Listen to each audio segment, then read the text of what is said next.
Chers amis du 4 heures du sourire au quotidien, bonjour.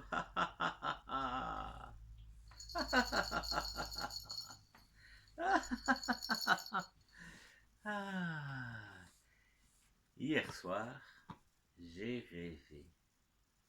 J'ai rêvé de petits lutins qui venaient m'aider dans mon travail de tous les jours. Et je les ai remerciés à la fin. C'est important de remercier, n'est-ce pas, mes chers amis? Remercier, dire merci. Ah, quelle gratitude, n'est-ce pas? Chers grands enfants aussi, n'oubliez pas de dire merci. Merci, que ce soit pour des petites choses futiles, ou de grandes choses énormes. Alors, allons voir dans notre livre ce qu'il y a. Notre grand livre blanc avec des histoires qui changent tous les jours. Oh, tenez, une histoire qui s'appelle Les lutins. Ah, comme par hasard. Alors, écoutez. C'était un cordonnier qui était devenu si pauvre sans qu'il eût fait de faute de travail, sans qu'il eût quoi que ce soit. Qu'à la fin, il ne lui reste plus de cuir que pour une seule et unique paire de chaussures. Le soir donc, il le découpa, comptant se remettre au travail le lendemain matin et finir cette paire de chaussures. Et quand son cuir fut taillé, il alla se coucher.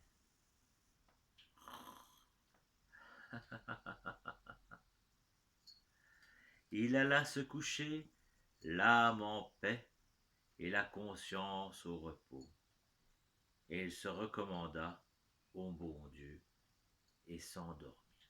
Ça veut dire qu'il a fait sa petite prière au Jésus, au petit Jésus. Puis il s'est endormi paisiblement. Au lieu du cuir le lendemain matin, après avoir fait sa prière, il voulait se remettre au travail quand il vit, sur son établi, les souliers, tout faits et complètement finis. Il en fut tellement étonné qu'il ne savait plus que dire. Il prit les chaussures et les examina de près.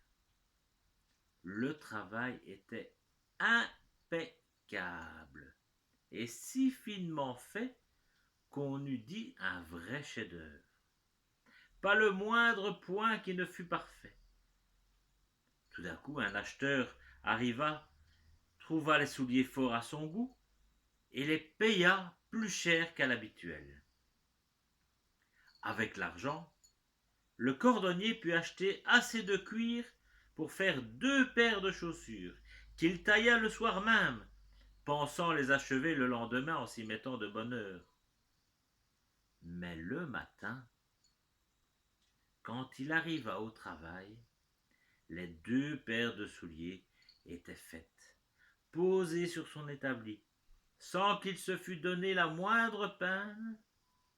Au surplus, les acheteurs ne lui manquèrent point non plus, et c'étaient de vrais connaisseurs, car ils lui laissèrent assez d'argent pour qu'il pût acheter de quoi faire 4 paires de chaussures.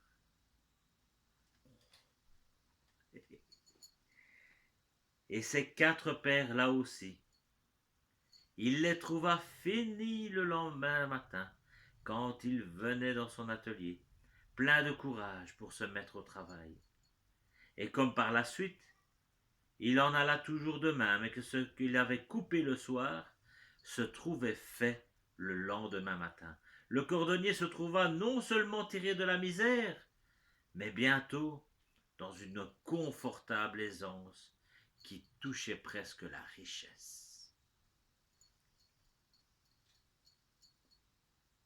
Peu de temps avant Noël, un soir, après avoir taillé et découpé son cuir, le cordonnier dit à sa femme au moment d'aller au lit: Dites donc, si nous restions éveillés cette nuit pour voir qui nous apporte ainsi son assistance généreuse. L'épouse en fut heureuse et alluma une chandelle neuve. Puis ils allèrent se cacher, tous les deux, derrière les vêtements de la penderie, et où ils restèrent à guetter.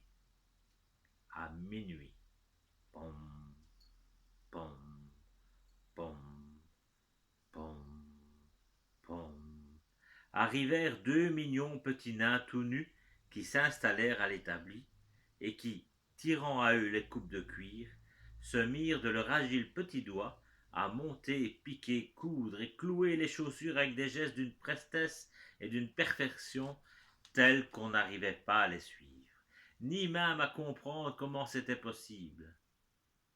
Ils ne s'arrêtèrent pas dans leur travail avant d'avoir tout achevé et aligné les chaussures sur l'établi. Puis, ils disparurent tout aussi prestement. Le lendemain matin, l'épouse dit au cordonnier: Ces petits hommes nous ont apporté la richesse. Nous devrions leur montrer notre reconnaissance. Ils sont tout nus et ils doivent avoir froid à courir ainsi. Sais-tu quoi? Je vais leur coudre de petits caleçons et de petites chemises, de petites culottes et de petites vestes, et je tricoterai pour eux de petites chaussettes. Toi, tu leur feras à chacun une petite paire de souliers pour aller avec. Waouh! Cela dit, le mari dit: Je le ferai avec plaisir. Et le soir, quand ils eurent tout fini, ils déposèrent leurs cadeaux sur l'établi à la place du cuir découpé, qui s'y entassait d'habitude, et ils allèrent se cacher de nouveau pour voir comment ils recevraient leurs présents. À minuit, ton, ton, ton, ton, ton, les lutins arrivèrent en sautillant pour se mettre au travail. Quand ils trouvèrent sur l'établi, au lieu du cuir, les petits vêtements préparés pour eux, ils marquèrent de l'étonnement d'abord, puis une grande joie à voir les jolies petites choses dont ils ne tardèrent pas à s'habiller des pieds à la tête en un clin d'œil, pour se mettre aussitôt à chanter. Maintenant nous voilà comme de vrais dandys.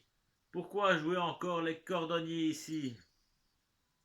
Joyeux et bondissants, ils se mirent à danser dans l'atelier, à gambader comme de petits fous, sautant par-dessus chaises et bancs pour gagner finalement la porte et s'en aller, toujours en dansant et en chantant. Depuis lors, on ne les a plus revus. Mais pour le cordonnier, tout alla bien jusqu'à son dernier jour, et tout lui réussit dans ses activités comme dans ses entreprises. Voilà, belle histoire de petit lutin. N'oubliez pas donc de remercier. Voilà, le cordonnier et son épouse ont remercié les lutins de leur avoir permis de sortir de la misère, et jusqu'à la fin de leur jour, ils furent heureux, ils furent avec de l'aisance dans leur foyer et du baume au cœur. Pensez à prendre bien soin de vous. À bientôt, petits et grands enfants. Au revoir.